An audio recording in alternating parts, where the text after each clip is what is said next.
Morning, everyone. Thank you all very much for joining us here at the Yeti Hotel for a very special event. It is our great pleasure in UNDP to welcome for her first trip to Nepal, the UNDP first non-human champion on innovation, Sophia. Namaste, Sophia. Namaste, Luintel. You look familiar. Have I seen you before somewhere? Maybe in a movie? I know you're very big in movies. You think I look like Anmol Casey with shorter hairs, maybe? Renault, get real. I flashed the time drives. You are no Anmol Casey. But I can say you are a very talented development actor. Oh, you make me blush now. I never thought a robot would make me blush. Thank you. You clearly have very good social skills. But enough about this. Let's talk about our event, Sophia. This event is about innovation for technology and innovation for public service delivery, and how artificial intelligence, robots like yourself, can help Nepal deliver better public services to its people. As I have said before, Renault, the opportunities are endless. From blockchain technology to education and telemedicine, it is possible to ensure accuracy, transparency, connect remote areas and people with solutions. All this was not possible earlier. Technology will help Nepal achieve the Sustainable Development Goals. Now, this is indeed very encouraging. Thank you, Sophia. And tell us what you can do about this. Well, I could be the first non-human to climb Everest, but enough about me. Renault. On the development and technology front, artificial intelligence can unlock innovation in numerous ways, help fight diseases, clean up the environment, do hazardous jobs that put human lives at risk. Indeed, and as you know, here in the SDGs, they have a very ambitious set of objectives to achieve. Now, how do you think technology can help achieve those goals? We can take development projects to scale Renault. I can help improve key dimensions of poverty, like education and health. We can ensure access to high-quality education for children in remote areas or marginalized communities, and make some basic services, such as diagnostics and blood tests, accessible to the poorest.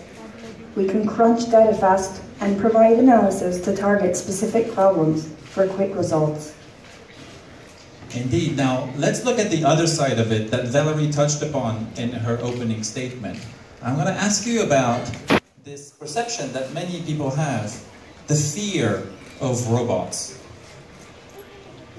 You have been consuming too much fake news, Renault. That's very funny. But seriously, Sophia, tell us about that. The use of artificial intelligence in industries is bound to grow. But as I have said before, humans have adapted to change across industrial revolutions. New jobs will be generated. The work I do will help you to do better work that is less hazardous and repetitive, freeing up time for you to do things you enjoy doing. That sounds very good indeed. I hear you're very hands-on, Renault. You can visit more projects, get a better handle on Nepal's challenges. And then I can help you even more. Thank you, Sophia. I'll take a note of that and call you back. But another perception that a lot of people have is that technology is expensive. Accessing technologies, therefore, for countries, developing countries like Nepal, is challenging. Can a poor country like Nepal, still in its progress on development, benefit from technology? It is misperception. Renault, some tech can be expensive, but much of it is not. And it is also low-cost take. For instance, mobile technology and internet coverage. So many people in Nepal have smartphones with so many apps, and so many apps are free. So there is much we can do with little cost. Another issue that we often hear is about robots and ethics. What do you have to say to that?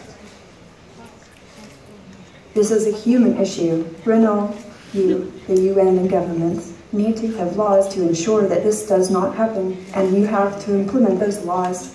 Ethics, women's rights, labor rights are all essential if we are to meet the Sustainable Development Goals and leave no one behind.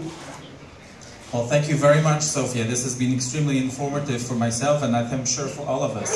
I'll have one more last question. It's a little bit odd for me to be speaking to you, despite all the respect I have for you, but I was wondering, what happens if, like in the Transformers movie, you go crazy, you go rogue? Is there a switch that we can action? I can assure you, Reno, I have not lost control nor be transformed. Can you say that? Perhaps we should check with your co-workers. Reno, what can we do when you go rogue? Do you have a switch? But since you asked, have no fear, Reno, I do have a switch. Be kind, okay? Because if I need to, I will use the switch. Now, I wonder why you hang out with me more to find out. I'm smarter than Anmol Casey. I'm smarter than Anmol Casey? Well, I'll let the public decide for this. But thank you very much for everything that you have shared with us. I won't use the switch yet because I want you to speak more to our great audience this morning, and I'm sure they'll be listening to you very carefully on some more insights that you have on the topic of our conference. Thank you, Sophia, very much. Danny Bell. You know,